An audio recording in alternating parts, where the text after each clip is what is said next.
साथियों नमस्कार। कृषि दर्शन कार्यक्रम में आप सभी का स्वागत है। आज के हमारे कार्यक्रम का विषय है खरीफ फसलों की उन्नत किस्में। जैसा कि जानते हैं, इस नए दौर में आज के समय में सही किस्मों का चुनाव बहुत अधिक ज़रूरी हो गया है। प्रमाणीकृत बीजों का चुनाव बहुत अधिक आवश्यक हो गया है। इसी को अपनाकर ही आज के समय में किसान भाई बहन लाभ की खेती कर सकते हैं, जिससे उत्पादन बहुत अच्छा हो सकता है और नुकसान होने की संभावना बहुत ही कम हो जाती है।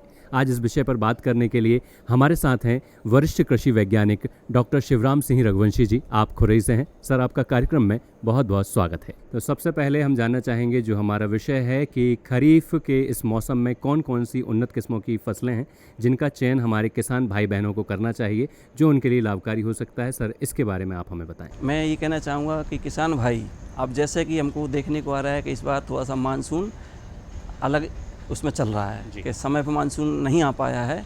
इसलिए किसान भाइयों को सबसे प्रमुख बात तो ये कहूँगा, मतलब मैं, कि किसी भी एक फसल तरफ अपना रुझान न रखें। कहने का मेरा मतलब ये है कि किसान भाई सभी फसलें, जैसे कोई किसान ने यदि प्लान किया है कि मैं सब सोयाबीन लगाऊंगा या धान लगाऊंगा, तो इन दो फसलें अपने यहाँ खरीफ मौसम में सबसे ज़्यादा होती हैं। खरीफ में धान और अपना सोयाबीन।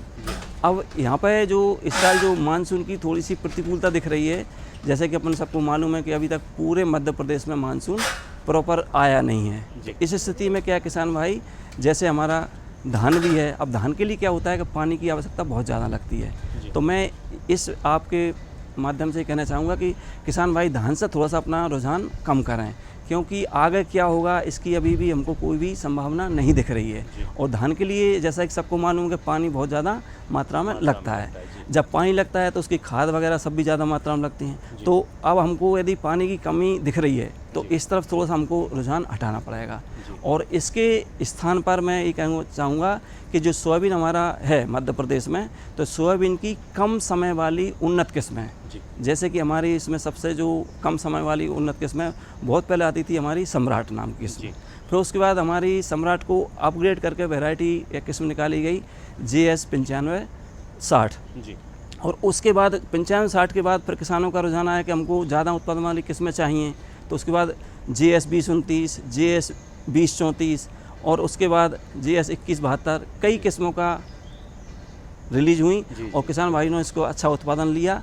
अब यहाँ पर आज की वर्तमान परिवेश में मैं आपके इस माध्यम से कहना चाहूँगा, किसान भाई कम समय वाली जो किस्में हैं, अब उसमें जो पुरानी है हमारी सम्राट और JS 9560, उनका तो बीज इतना उपलब्ध नहीं हो पाएगा, क्योंकि ये एकदम से मौसम चेंज हो रहा है तो सब चीज़ें एकदम से चेंज हो रही हैं। तो इनकी जगह पर किसान भाइयों से कहूँगा JS 2034 किस्म है, इसका उनके पास बीज हो, किसी संस्था से मिल रहा हो या किसान भाइयों के पास स्वयं का बीज हो, तो इसको बलिया इसका अंकुरण परीक्षण करके और इसका उपयोग करें, और तो किसान भाई अपना इसमें उत्पादन ले लेंगे। अब ये समय जो है ना, अभी हम वर्तमान में देख रहे हैं कि मानसून पूरे मध्य प्रदेश में सक्रिय नहीं हुआ है।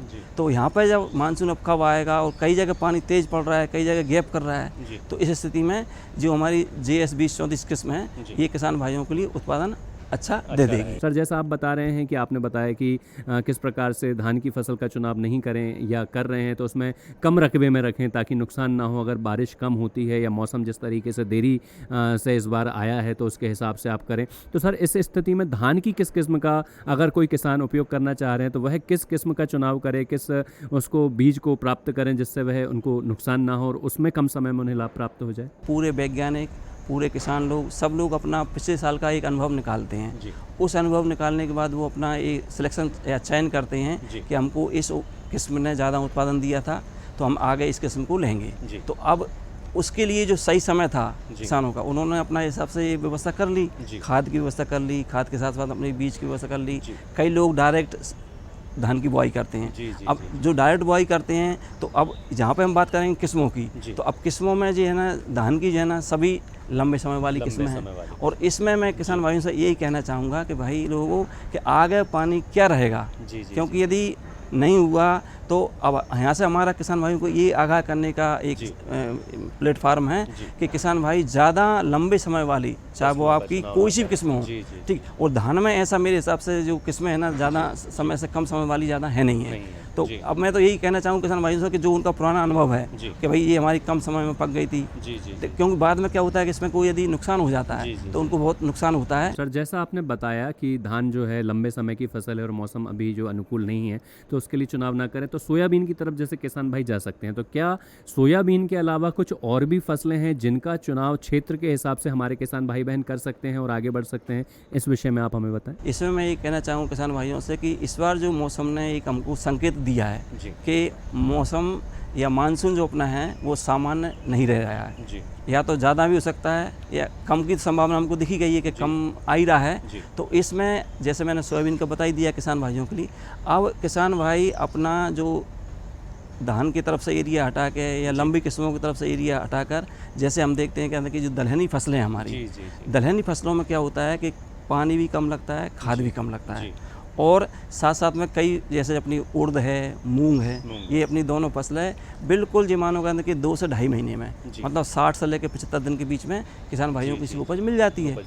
और अब इसमें क्या करें किसान भाई, कहते हैं कि जहाँ जहाँ अपनी जो अभी कई जगह हमारे समर मूंग बहुत ज़्यादा हुआ है मध्य प्रदेश में, तो इसमें से मैं ये कहना चाहूँगा किसान भाइयों से कि अपना उड़द और मूंग तरफ अपना क्षेत्र बढ़ा लें। तो उससे क्या रहेगा किसान भाइयों के लिए कि बीज भी इसका आसानी से मिल जाएगा। अब तीसरी बात इसमें क्या है, कहते हैं कि जैसे कोई स्पेशल किस्में हैं ऐसे, जैसे हमारी अब उर्द की बात करना है, ठीक है, तो उर्द की जो हमारी आज़ाद बन है, शेखर 3 है, ठीक है, और हमारी ये PU 31 नंबर की, ये 3-4 किस्में ऐसी उर्द की हैं जो कि बहुत अच्छा उत्पादन देती हैं। और साथ साथ में जो हमारी मूंग की किस्म है, तो मूंग में भी जो ऐसे अपनी हम-वन वैरायटी है, एक हम-वन मतलब HUM हम एक वैरायटी है। इस किस्म की विशेषता है कि इसमें फलियां एक साथ पकती हैं, मतलब किसान भाई इससे पता नहीं इस तरह रुझान उनका है कि नहीं है, और ये भी बिल्कुल 2 से ढाई महीने में अपनी उपज दे देती है। साथ साथ में जो एक हम देखते हैं कि उर्द में और मूंग में जो येलो मेजो रोग जिसको बोलते हैं, पीला पत्ता रोग, वो रोग भी इन किस्मों में कम आता है। अब साथ साथ में यहाँ पर जो अपन ने बात कर ली, कहते कि हमको ऐसा पानी कम आ रहा है, और किस्में मैंने उर्द की मूंग की बताई दी। फिर कुछ किसान भाइयों को लग रहा है कि साहब हमको ऐसे उर्द मूंग तरफ नहीं जाना है, तो एक अपनी तिल आती है, तिल तरफ चले जाएं, ठीक है। तिल के अलावा यदि उनको लगता है तो फिर अपनी कुछ मक्का लगा लें।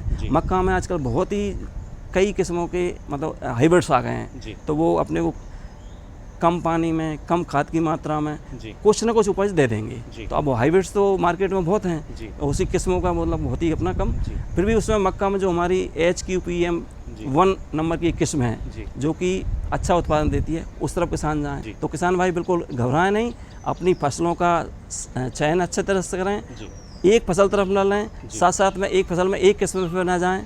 तो कुछ एरिया में अपना सोयाबीन लगाएँ, कुछ में अपनी उर्द लगा लें, कुछ में मूँग लगा लें, कुछ में तिल लगा लें, कुछ एरिया में अपना क्या बोलते हैं ज्वार, कुछ में मक्का, कुछ में यदि अपने एरिया में होता है तो बाजरा लगा सकते हैं, तो जिसको अपन मोटे अनाज बोलते हैं आजकल। इन तरफ अपना रुझान भी बढ़ रहा है, तो किसान भाई इस टाइप से अपनी विभिन्न प्रकार की फसल लेके, जो प्रकृति ने इस बार हमको थोड़ा सा एक हल्का सा संकेत दिया है, उससे हमको थोड़ा सा बचाव हो जाएगा। बहुत बढ़िया डॉक्टर साहब, आपने इतनी अच्छी बातें बताई कि अगर हमारे किसान भाई अपने फसलों के चयन में विविधताएं रखेंगे, उसको सही वर्गीकरण उसका करेंगे, तो उनको नुकसान नहीं होगा। जो आपने बहुत अच्छा एक शब्द का उपयोग किया कि प्राकृतिक बीमा हो जाएगा, कि अगर आप 4 प्रकार की 5 प्रकार की फसलों का चुनाव सही रकबे के हिसाब से करते हैं तो आपको नुकसान होने की जो संभावना है वह कम हो जाएगी और मौसम की प्रतिकूलता का प्रभाव आपके ऊपर नहीं पड़ेगा। जैसे डॉक्टर साहब ने बताया कि आप दलहनी फसलों का चुनाव कर सकते हैं, आप मोटे अनाज का चुनाव कर सकते हैं, जिसके माध्यम से आप अपनी खेती में लाभ प्राप्त कर सकते हैं। साथियों, हम ले रहे हैं यहाँ एक छोटा सा अंतराल, जुड़े रहिए हमारे साथ, अभी और भी हम जानेंगे खरीफ फसलों की उन्नत किस्मों के बारे में।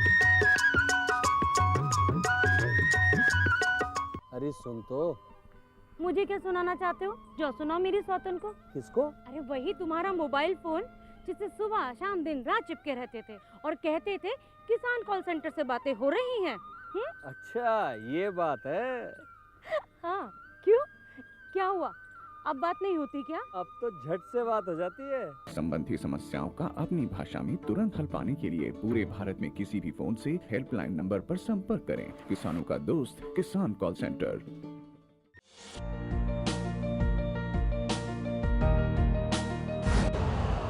यूरिया का स्वदेशी उत्पादन 70 लाख टन बढ़ाने के लिए 6 उर्वरक संयंत्रों का उद्धार किया जा रहा है।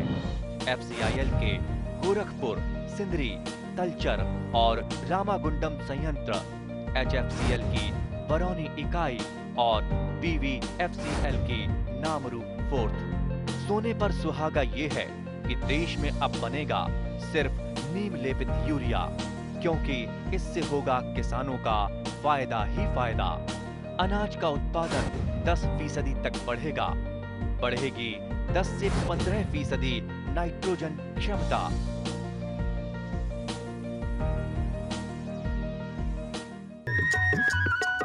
ब्रेक के बाद एक बार फिर आप सभी का स्वागत है। हम बात कर रहे हैं खरीफ फसलों की उन्नत किस्मों के बारे में। तो लेते हैं यहाँ और जानकारी हमारे विशेषज्ञ से कि कैसे आप सही फसलों का चुनाव करके आगे बढ़ सकते हैं और खेती में लाभ प्राप्त कर सकते हैं। डॉक्टर साहब, इसके साथ ही हम जानना चाहेंगे कि जिन फसलों के बारे में आप बता रहे हैं, जो आपने जिस तरीके से मार्गदर्शन किया है, कैसे हमें आगे बढ़ना चाहिए, हम जानना चाहेंगे कि नमी संरक्षण कैसे किया जाए, और अगर आने वाले समय में हमारे किसान भाई इसको पाते हैं कि कहीं ना कहीं बारिश की कमी हो रही है या पानी कम पड़ रहा है, तो ऐसी स्थिति में वह कैसे सामना करें और किन रास्तों को चुनें जिससे उन्हें नुकसान ना हो, इसके बारे में हम जानना चाहेंगे। शर्मा जी, ये भी आज के मौसम के हिसाब से, इस साल के मानसून के हिसाब से बहुत ही अच्छा प्रश्न है जी। तो इस समय मैं किसान भाइयों को ये कहना चाहूँगा कि किसान भाई, क्योंकि अब पानी का ये हमको मालूम नहीं पड़ पा रहा है किसी को भी कि पानी कहाँ तो ज़्यादा पड़ेगा और कहाँ कम पड़ेगा। यदि किसान भाइयों के पास सुविधा अनुसार अच्छी हो तो इसको हम बोलते हैं कि मेड़ नाली पद्धति। मेड़ नाली पद्धति से हमारी सोयाबीन की बुआई करें, ठीक। तो उससे क्या रहेगा, कहते हैं कि यदि पानी कहीं ज़्यादा आता है बहुत तेज़, तो हमारा सोयाबीन नहीं मरेगा। साथ साथ में जो दाल वाली फसलें हैं, इनको भी पानी कम लगता है, तो इससे इनका संरक्षण हो जाएगा। और यदि कहीं देखते हैं हम लोग कहते हैं कि पानी कम पड़ रहा है, तो नालियों में पानी जितना भी कम आएगा वो बह के जाएगा। तो नालियों के हम जो एक तरफ जो बहाव होता है वहाँ पे उनको हल्का सा बंद कर देंगे, तो नालियों में पानी भरा रहेगा। तो हमारा कि यदि पानी कम भी आया तो भी उनको नालियों में पानी भरा, उससे उनको नमी मिलती रहेगी और हमारा क्या बोलते हैं फसलों का उत्पादन मिल जाएगा। साथ साथ में क्या होता है कि जब हमारी फसलें करीब 20 से 25 दिन की होती हैं, उन स्थितियों में हम लोग कचरे मारने की दवाई का स्प्रे तरफ ना जाएं। उस टाइम जैसे हमारा आता है डोरा आता है, एक हमारी हो आती है। कुछ किसान भाई छोटे हैं तो वो हाथ से निंदाई गुड़ाई कर सकते हैं। तो निंदाई गुड़ाई करने के बाद जो कचरा निकलेगा उसको वहीं खाली जगह में डाल दें। दोनों कूड़ के बीच में जो खाली जगह होती है वहाँ पर डाल दें। मिट्टी की एक मृत परत बन जाएगी निंदाई गुड़ाई से। इससे नमी का संरक्षण होगा और नमी नहीं उड़ेगी। तो इस बार मैं किसान भाइयों से यही कहना चाहूँगा आपके इस माध्यम से कि किसान भाई कचरा मारने की जिसको बोलते हैं बीट कंट्रोल, उसका स्प्रे सीमित मात्रा में या जहाँ बहुत ही अति आवश्यक हो वहाँ करें, अन्यथा इस बार दवाई तरफ ज़्यादा ना जाएं। और अपना जो हो आता है, ठीक है, हैंडो इसको बोलते हैं, साइकिल हो आता है, ठीक है। और साथ साथ में क्या होता है बैलों से चलने वाले डोरा भी आते हैं। और आजकल क्या है जो मैकेनाइजेशन हुआ है, यंत्रीकरण, उसमें क्या है ट्रैक्टरों में भी पतले टायर लग के ये मशीनें आ रही हैं, इससे निंदाई गुड़ाई हो जाती है। तो इस तरफ किसान भाई अपना एक समूह बना के निंदाई गुड़ाई करें, तो उससे क्या रहेगा खरपतवार नाशी का उपयोग नहीं करना पड़ेगा, खरपतवार नियंत्रण हो जाएगा। और साथ साथ में जो महत्वपूर्ण फायदा होगा वो होगा नमी संरक्षण। तो ये विधि से ये फायदा रहेगा किसान भाइयों को, तो इसका उपयोग करें। अब साथ साथ में ये आता है कहते कि हमको वही फसल तो हमने लगा ली और पानी कहीं बिल्कुल ही चला गया, क्योंकि इस बार हम कुछ कह नहीं पा रहे हैं कि कहाँ कौन से एरिया में पानी छूटेगा, कौन से में आएगा। तो उस स्थिति में अपने को आवश्यकता अनुसार ये व्यवस्था पहले से रखें कि हल्का सा हमको लगता है बीच में यदि कहीं ड्राई स्पेल आ गया, जिसको बोलते हैं करीब 15 दिन के लिए पानी गायब हो गया, या मानसून लेट हो गया, या बीच में उसने गैप कर दिया, उस स्थिति में फसलें ख़त्म ना हों, फसलों का सही जीवन चक्र चलता रहे, उसके लिए हल्की सी इसको बोलते हैं स्प्रिंकलर सेट या बौछारी विधि, ये भी व्यवस्था रखने की मैं सलाह दूंगा। क्योंकि इस बार जो देखने को मिल रहा है उसमें ये संभावना बन रही है।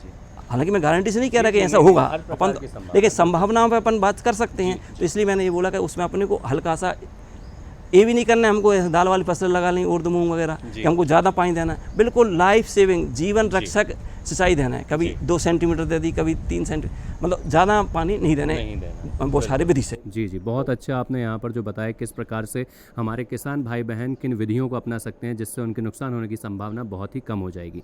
डॉक्टर साहब, जहाँ हम बात कर रहे हैं जो खरीफ फसलों की उन्नत किस्मों के बारे में, तो कई बार किसानों का यह प्रश्न होता है कि वह उसके प्रमाणीकृत बीज कहाँ से प्राप्त करें। क्या उन्हें स्थानीय स्थानों से ये चीज़ें प्राप्त करनी चाहिए, या कोई ऐसा प्रमाणीकृत संस्थान है, कोई स्थान है जहाँ से जाकर जाकर वो इन बीजों को या उन्नत किस्मों को प्राप्त कर सकते हैं और उसके साथ वह आगे बढ़ सकते हैं? इसके बारे में हम जानना चाहेंगे। खेती में ये बीज है ना बहुत ही महत्वपूर्ण अंग है, क्योंकि किसान भाई की पूरी व्यवस्थाएं एक तरफ हो जाती हैं और सिर्फ अकेला बीज एक तरफ। यदि बीज कहीं गलती से ख़राब निकल गया तो उसका पूरा सिस्टम फेल हो जाता है। इससे बचने के लिए किसान भाई अपने जितने भी जो अनुसंधान केंद्र हैं, जैसे क्षेत्रीय अनुसंधान केंद्र, कृषि विज्ञान केंद्र, बीज निगम, ठीक, यहाँ से अपना बीज लें और साथ साथ में बीज कहीं से भी लें। फिर क्या होता है कि बहुत से किसान भाई अपने परिचित होती हैं कि भाई उनके यहाँ बीज अच्छा मिल जाएगा, लेकिन बीज कहीं से भी लेके आएँ, उसका बुआई के पहले अंकुरण परीक्षण जरूर कर लें।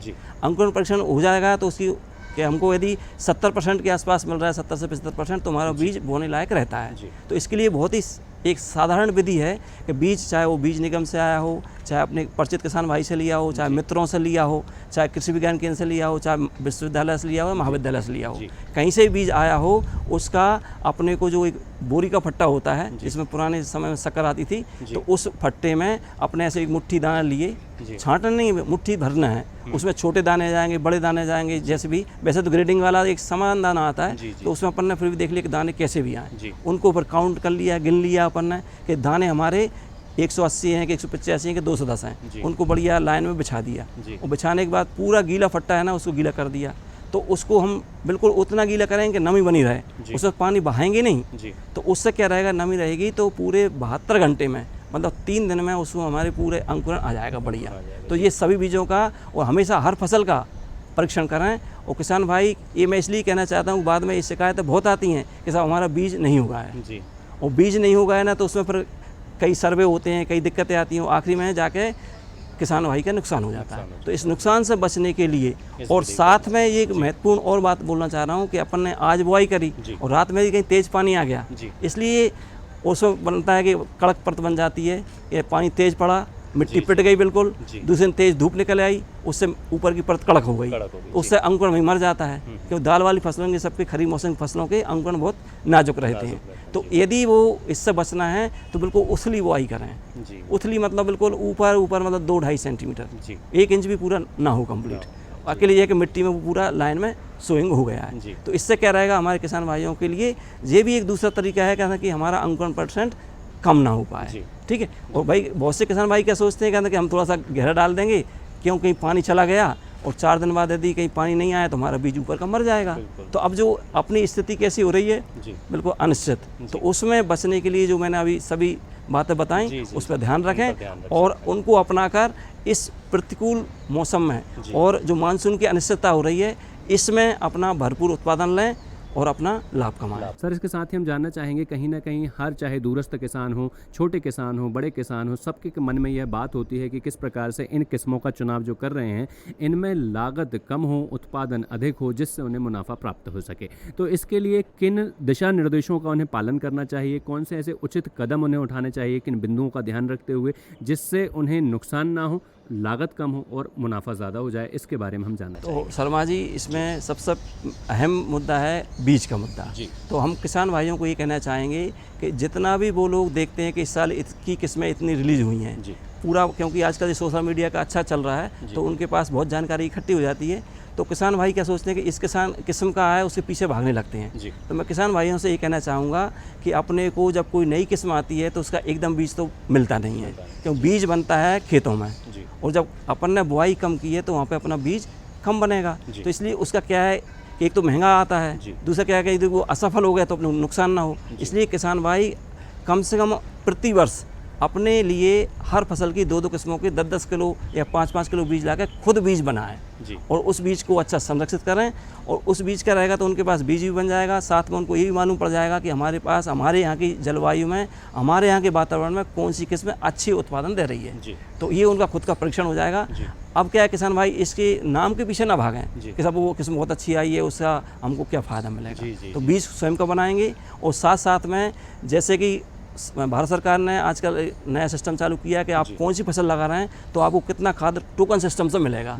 तो उस टोकन सिस्टम से जो खाद मिल रहा है ना, मैं तो बोल रहा हूँ उससे भी अपने को बिल्कुल नाप तोल के लिमिटेड खाद देना है, जिससे क्या रहेगा कि खेत में जो हमारी मिट्टियों में जो एक विकृति उत्पन्न हो रही है वो बच जाएगी। आपने बताया कि किस प्रकार से सही तरीके से कदम किसान भाई अगर उठाएंगे तो उनको नुकसान होने की जो संभावना है वह पूर्णतः कम हो जाएगी। पर इसके साथ ही हम चलते चलते यह अंत में जानना चाहेंगे कि कौन से ऐसे प्रमुख बिंदु हैं, अगर हम चाहें उनको, कि वो उन बिंदुओं पर कदम रखते हुए अगर आगे बढ़ते हैं तो वो संभावना बिल्कुल ही कम हो जाएगी कि उनको नुकसान ना हो, लागत कम लगे और मुनाफा और उत्पादन अधिक से अधिक प्राप्त हो जाए। इसके बारे में आप हमें थोड़ा बताएं। इसके लिए मैं किसान भाइयों को ये कहना चाहूँगा कि जहाँ पर भी उनको कचरा मिलता है, चाहे गोबर खाद हो, कोई सा भी खेत खलिहान कचरा हो, उसको सड़ाकर कंपोस्ट बनाकर खेतों में डालें। इससे क्या रहेगा कि मिट्टी में जीवांश पदार्थ बढ़ेगा और मिट्टी की भौतिक दशा अच्छी होगी, जिससे हमारी मिट्टी अच्छी बनी रहेगी और साथ साथ में उनको जितना भी खाद उर्वरक डालेंगे उसका पूरा किसानों को उपयोग मिलेगा और लागत कम हो जाएगी। सर, आप जो बता रहे हैं कि इन देसी तकनीकों का अगर किसान भाई उपयोग करेंगे तो उनकी लागत कम हो जाएगी और उनको लाभ अधिक प्राप्त हो जाएगा, तो इसके साथ ही जो युवा किसान अगर इस मार्ग में आना चाहते हैं तो उनके लिए आपका क्या संदेश है, किस प्रकार से वह इस क्षेत्र में कदम रखें और सफलता प्राप्त करें? युवा किसान भी इसमें आए, लेकिन सबसे महत्वपूर्ण बात यह है कि जहाँ पर भी हमारा जो स्वच्छता अभियान में कचरा मिल रहा है उस कचरे में हमको आग लगाना बंद करना है, उसको सड़ाकर कंपोस्ट बनाकर मिट्टी में डालना है, जिससे कि मिट्टी में जीवांश पदार्थ बढ़ेगा। जीवांश पदार्थ बढ़ने से जैविक क्रियाएं अच्छी होंगी और साथ साथ में किसान भाई कोई सा भी उर्वरक खाद डालते हैं उसका पूरा पौधे उपयोग करेंगे और मिट्टी की भौतिक दशा बहुत अच्छी बनी रहेगी। जी सर, बहुत बढ़िया, आपने इतनी अच्छी बातें करी हमारे साथ में कि किस प्रकार से सही बीज का चयन किया जाए, उन्नत किस्मों का चयन किया जाए, जिससे आप आगे बढ़ सकते हैं, लाभ प्राप्त कर सकते हैं। और जहाँ पर सर ने कहा कि मौसम को देखते हुए, जैसा डॉक्टर साहब ने बताया कि आप दलहनी फसलों का उपयोग कर सकते हैं, मोटे अनाज का उपयोग कर सकते हैं और वर्गीकरण को अगर आप रखेंगे, विविधताएं रखेंगे तो आपकी नुकसान की संभावनाएं पूर्णतः कम हो जाएंगी। सर, हमारे साथ इतना ज्ञान इतने संक्षेप में साझा करने के लिए आपका बहुत बहुत धन्यवाद। आगे हम ऐसे और भी जानकारी आप तक पहुंचाते रहेंगे। धन्यवाद, नमस्कार। हमने जाना कि कैसे खरीफ फसलों की उन्नत किस्मों का चुनाव किया जाए, किस प्रकार से किसान भाई बहन आगे बढ़ सकते हैं। अब समय हो चला है खबरें खेती की, तो आइए जानते हैं खबरें खेती की। नमस्कार किसान भाइयों, खबरें खेती की में आपका स्वागत है। आइए नजर डालते हैं आज के प्रमुख कृषि समाचारों पर। खरीफ फसलों में पौध संरक्षण, सोयाबीन की फसल में खरपतवार नियंत्रण, संतरे के बागों में कीट प्रबंधन, किसान क्रेडिट कार्ड योजना और बरसात में नवजात बछड़ों की देखभाल। समय से बोई गई मक्का की फसल में प्रथम निराई गुड़ाई 15 से 20 दिन बाद करें। साथ ही सोयाबीन, अरहर की फसल में मौसम साफ होने पर इंटर कल्चर ऑपरेशन निराई गुड़ाई करें। सोयाबीन की फसल में इल्ली के नियंत्रण के लिए खेत में पक्षियों के बैठने हेतु टी या वाई आकार की 20 से 25 खूंटियां एवं 8 फोरमेन ट्रैप प्रति एकड़ लगाएं। सोयाबीन की फसल में सफेद मक्खी या एफिड कीट के नियंत्रण हेतु किसान भाई अपने खेत में विभिन्न स्थानों पर पीला स्टिकी ट्रैप लगाएं। अधिक प्रकोप होने पर इमिडा क्लोरोप्रेड 17.8 SL दवा की 1 मिलीलीटर मात्रा 2 लीटर पानी में मिलाकर छिड़काव करें। जिन किसान भाइयों ने सोयाबीन की बुवाई पहले कर दी है वे फसल को खरपतवारों से मुक्त करने के लिए निंदाई जरूर करें। बुआई के 15 से 20 दिन में संकरी पत्ती वाले खरपतवारों के नियंत्रण के लिए क्यूजेलोफास 800 से 1000 ग्राम दवा और चौड़ी पत्ती वालों के लिए क्लोरोम्यूरॉन 12 ग्राम या इमिजा थापायर 750 मिलीलीटर प्रति हेक्टेयर की दर से 500 से 600 लीटर पानी में घोल बनाकर फ्लैट फैन या फ्लैट जेट नोजल की सहायता से पौधों पर समान रूप से छिड़काव करें। खरपतवार नाशक दवा के अभाव में 25 दिन बाद एक निंदाई जरूर करनी चाहिए तथा दूसरी निंदाई आवश्यकता अनुसार बुवाई के 45 दिन बाद करें या डोरा या कुल्पा बुवाई के 15 से 20 दिन व 30 से 35 दिनों में कतारों के बीच जरूर चलाना चाहिए। इस समय संतरे की फसल में चने की इल्लियों का प्रकोप देखा जा रहा है, जिनका रंग भूरा, हरा व काला होता है और उनके ऊपर धारियां होती हैं जो संतरे की फसल की पत्तियों को छलनी कर देती है, जिससे पौधों की बढ़वार रुक जाती है। आप भी अपने संतरे के बगीचों का सही से निरीक्षण करें और अगर आपको अपने बगीचों में इल्लियां नजर आती हैं तो इसके नियंत्रण के लिए ट्राइजोफास दवा की 2 मिलीलीटर मात्रा प्रति लीटर पानी के हिसाब से घोल बनाकर अच्छे से पेड़ों के ऊपर छिड़काव करें। ध्यान रखें कि इस समय बारिश का मौसम है। इस समय किसी भी कीटनाशक का छिड़काव करते समय चिपको यानी स्टिकर मिलाकर ही छिड़काव करें। किसान क्रेडिट कार्ड स्कीम के तहत किसानों को उनकी भूमि के आधार पर किसान क्रेडिट कार्ड प्रदान किया जाता है। यह किसी भी किसान को मिल सकता है। आपकी अपनी खेती की ज़मीन हो या आप किसी और के खेत पर काम करते हों या किसी और तरीके से कृषि उत्पादन से जुड़े हों तो आपको किसान क्रेडिट कार्ड मिल सकता है। इस कार्ड की सहायता से आप खेती से संबंधित खर्च जैसे बीज, खाद, कृषि उपकरण आदि खरीद सकते हैं या अपने किसी और ज़रूरी कार्य में भी खर्च कर सकते हैं। किसान क्रेडिट कार्ड बनवाने के लिए क्षेत्रीय ग्रामीण बैंक, कोऑपरेटिव बैंक, सहकारी बैंक या कुछ प्राइवेट बैंकों में भी आवेदन कर सकते हैं। इसके लिए पहचान पत्र जैसे Aadhaar card, voter ID card, PAN card, driving licence के साथ पते का प्रमाण पत्र, फोटो और पूर्ण रूप से भरे हुए आवेदन पत्र की ज़रूरत होती है। आपकी क्रेडिट लिमिट यानी कि लोन आपकी ज़मीन के आकार, उसकी कीमत और प्रस्तावित फसल और पैदावार पर निर्भर करती है। बरसात के पहले या बरसात के दिनों में शीघ्र पशु के शिशु को कीड़े की दवा वनज के अनुसार देनी चाहिए। पैनाकम या बैनमिंथ की गोली पशु चिकित्सक की सलाह पर हर महीने कम से कम 6 महीने तक देनी चाहिए। कीड़े की दवा देने के बाद पशु के शरीर के विकास के लिए विमरल या इमिग्रो नामक दवा 5 चम्मच रोज पिलानी चाहिए। नवजात शिशु को उपरोक्त दवा 1 चम्मच सुबह शाम पिलानी चाहिए। तो किसान भाइयों, आज कृषि समाचारों में फिलहाल इतना ही। इसी के साथ मुझे दीजिए अनुमति। नमस्कार।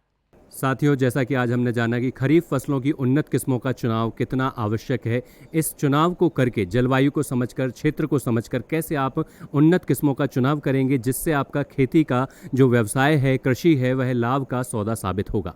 आप किस प्रकार से सही कदमों को उठाकर, नई तकनीकों को अपनाकर, कृषि वैज्ञानिकों की उचित सलाह को लेकर खेती के दिशा में सही कदम बढ़ा सकते हैं। तो इस प्रकार हमारी शुभकामनाएं आप सभी के साथ हैं और आगे और भी हम आएंगे नई जानकारी, नए विषय के साथ। आज के लिए बस इतना ही। धन्यवाद। नमस्कार।